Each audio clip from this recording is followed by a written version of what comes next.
Welcome to the deep dive. We're here to cut through the noise and get straight to the insights that matter. That's right. Today we're unpacking source material about some really impactful tech developments, especially for entrepreneurs. Yeah, insights pulled directly from Hacker News discussions, specifically from June 2nd to 8th, 2025. And our mission really is to pull out the key takeaways from these sources. We've got 5 main stories that really sparked a lot of conversation. We want to connect the dots for you, the technical entrepreneur trying to navigate, well, everything that's happening. Exactly.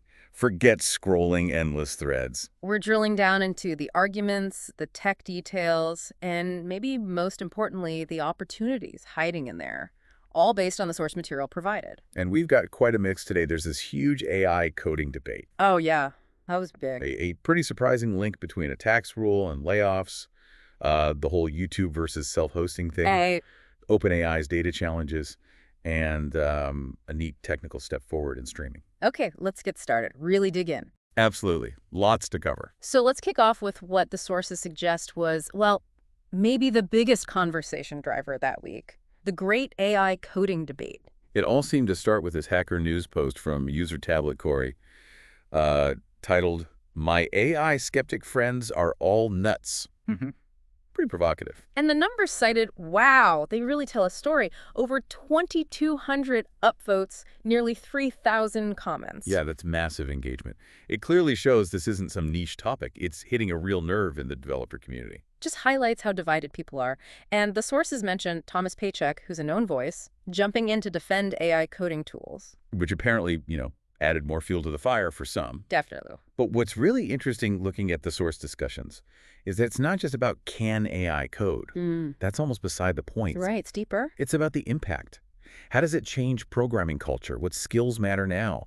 What's a value of a human developer going forward? It's about transformation, not just replacement. So putting this into perspective for you, the listener, the entrepreneur, why does this intense debate matter to your daily reality? Well, it directly impacts your hiring, right? Who do you need on your team now? Are the skills changing? How do these tools affect your development speed? Yeah. Your costs? Understanding this shift, whether you jump in feet first with AI tools or are more cautious, that's not abstract. It affects your runway, your product plans. It really forces you to think about what developer even means in this context. Okay, let's switch gears. Something that seems totally different, but potentially has a huge, painful impact. Layoffs and this hidden tax rule. Yeah, this is where the sources get really fascinating and honestly kind of counterintuitive. There's this argument being made that a specific U.S. tax law change is, well, a quiet driver behind some big tech layoffs. And the specific rule is Section 174 of the tax code. Exactly. So the old way, which was incredibly helpful for tech companies. Very helpful. They could deduct 100% of R&D costs right away in the year they spent the money. Think engineer salaries, tools, infrastructure for development, boom, deducted. Massive incentive. But the sources say that changed effective back at the start of 2022, though the real financial pain seems to be surfacing more recently for companies. Right. Under the new rule, you have to amortize R&D expenses. Spread them out. Not deduct them all at once. No. Spread them over 5 years for U.S.-based research or, get this, 15 years for foreign research. The sources, like that court piece, really break down how damaging this is, especially for companies burning cash to grow. Because before, that huge deduction meant even if you spend a ton on R&D, you might show little or no taxable income. You were just reinvesting. Precisely. But now you can't deduct it all up front. So amortization creates these paper profits. Looks like profit on the books, even if the cash isn't really there. And those paper profits are taxable. They are. So suddenly, companies face real tax bills, maybe on money they don't actually have liquid. It makes R&D way more expensive from a cash management view. It just changes the whole financial picture for innovation-focused businesses. And the source material contrasted this with places like Switzerland, citing that MME compliance piece about their R&D deductions. It shows these tax policies aren't just boring details. I don't know. They're becoming real competitive factors internationally. Where does it make financial sense to innovate? So for you, the entrepreneur, this isn't just some abstract economic point. It hits your hiring costs. It influences investment talks. It might even make you think about where you locate your R&D team to stay competitive. It's a really big financial pressure point. Definitely a critical, almost hidden factor to track. Okay, moving to another kind of pressure point, the battle between users and platforms like YouTube over self-hosting. Yeah, this story, drawn from the sources, really captures that ongoing friction. You have YouTube, a huge central platform taking action against tools users employ to, well, watch videos without ads or tracking. Sponsor Block, uBlock Origin were mentioned as being targeted. And the fascinating thing is, it's not just YouTube pushing. This pressure seems to be actively fueling a counter movement, people building and using self-hosted or decentralized options. Totally. The sources mention things like Invidious.io and Piped for YouTube content. And even Knitter for Twitter was brought up, same idea, a clean, self-hosted front end away from the main platform's control. So what's the drive behind this? Seems to be a growing desire for independence. Users want to get away from potential censorship, skip the ads, avoid feeling tracked constantly.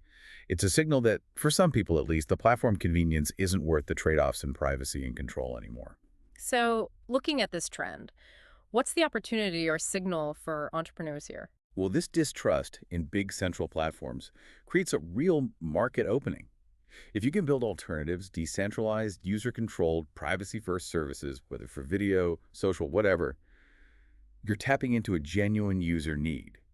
It's about giving control back to the user. Building trust through transparency and control.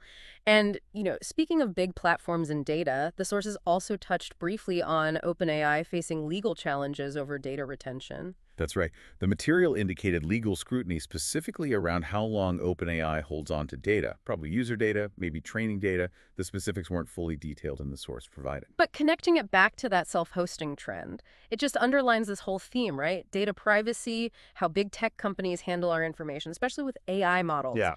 It's a huge, fast-moving legal and ethical area. And the lack of clarity, the potential for misuse, that's a big part of what's driving user concern and regulatory interest. So for your business, even if you're not building giant AI models, this is critical. Absolutely. Data privacy, keeping up with data retention laws, building user trust through clear data practices. These aren't optional extras anymore. They're fundamental. They're becoming competitive differentiators. Your data strategy needs serious attention. Data handling is definitely moving from a compliance issue to a core business challenge. Yeah. Okay, finally, let's touch on a really interesting technical detail the sources flagged. A milestone in FFmpeg. FFmpeg. Yeah, it's such a workhorse, a foundational open source project for almost all multimedia processing online. So many tools rely on it. And the specific achievement mentioned was implementing web transport and web codecs protocols. Which sounds technical, and it is, but the significance is pretty exciting for anyone doing real-time stuff on the web. Okay, break that down. Why does it matter? So web transport and web codecs are modern standards for efficient data transfer and processing right in the browser. Getting them into FFmpeg. It basically unlocks new potential for really low latency, high-performance real-time applications natively on the web. Think smoother interactive video, better screen sharing, web-based broadcasting that feels almost instant, less lag, better performance built right into web tech. Got it. So thinking about that technical advance, what doors does it open for an entrepreneur? It potentially lowers the barrier for building really sophisticated real-time web apps. You can tap into these efficient protocols more easily within your web stack, maybe simplifying things that used to be complex to get that super low latency. It enables new kinds of products and improves existing ones, collaboration tools, web-based gaming, creative apps. Anything needing fast audio-video streaming gets a boost. So a deep technical change enables new product possibilities and better user experiences. Exactly. A perfect example of how foundational tech work creates opportunities down the line. Okay, wow. We've covered a lot, from AI's future in coding to hidden tax impacts, platform wars, data issues, and network protocols. Let's try and pull this together. Looking across all these sources, what are the bigger patterns? What does it all mean? Yeah, stepping back, a few major themes really jump out from these discussions. First, just a massive, rapid shift in the basic competitive dynamics in tech. How so? Well, AI changing skill values, tax policy hitting R&D viability, users pushing back on platforms, new protocols enabling new architectures. The fundamental rules for building and scaling a tech business are just changing everywhere at once, it seems. The ground is definitely shifting. Okay, what else? Second, there's this clear, strong, user-driven push towards decentralization and independence. We saw that with YouTube and the OpenAI concerns. Yep, exactly. It reflects this growing skepticism, maybe distrust, of large centralized powers. Users want more control, more agency over their data, their experience. For entrepreneurs, that's not niche. That's a market signal. Build alternatives that offer control and privacy. Trust is huge. Trust is a feature, not a bug. Okay, third. Third, and this feels crucial for who we're talking to, Mhm. the sources really emphasize that technical depth matters more than ever. You just can't skate by on the surface anymore. You need to understand the implications of things like Section 174, grasp how AI data handling works, appreciate what web transport enables architecturally, get why the AI coding debate isn't just about code. Success means diving deep into the tech, the regulations, the fundamentals, not just the shiny app layer. Got to understand the plumbing, not just the faucet. And finally, Finally, that tax example really highlighted it. International competition is heating up, and national policies create real advantages or disadvantages. right. The US versus Switzerland R&D tax thing was just one snapshot. Yeah, where capital flows, where talent congregates, the regulatory environment, the tech infrastructure, it all varies, creating different playing fields. It influences where innovation happens and where companies invest. Okay, so summing up, we dove into the AI coding debate, the surprising tax layoff link, the user push for independence from platforms, AI data challenges, and that FFmpeg streaming leap. And taken together, these sources point to major trends: shifting competition, the demand for decentralization and user control, the absolute need for deep technical understanding, and intensifying global dynamics. And these insights, pulled straight from the discussions and research in the source material, hopefully give you a faster, clearer view on these big shifts affecting your work as a technical entrepreneur. Context you can actually use. Exactly. It's about seeing the currents beneath the waves. Which leaves us with one final thought for you to chew on, based on everything we've explored from these sources today. Given these undeniable trends, users demanding more control, driving decentralization, and the absolute necessity for real, deep technical understanding across the board, from protocols to policy, how are you thinking about where to focus your own learning and development energy this year? Is there one specific area, maybe something we touched on, that you now feel compelled to dive much deeper into to make sure you're ready for what's coming? Something to mull over. Thanks for joining this deep dive. Until next time.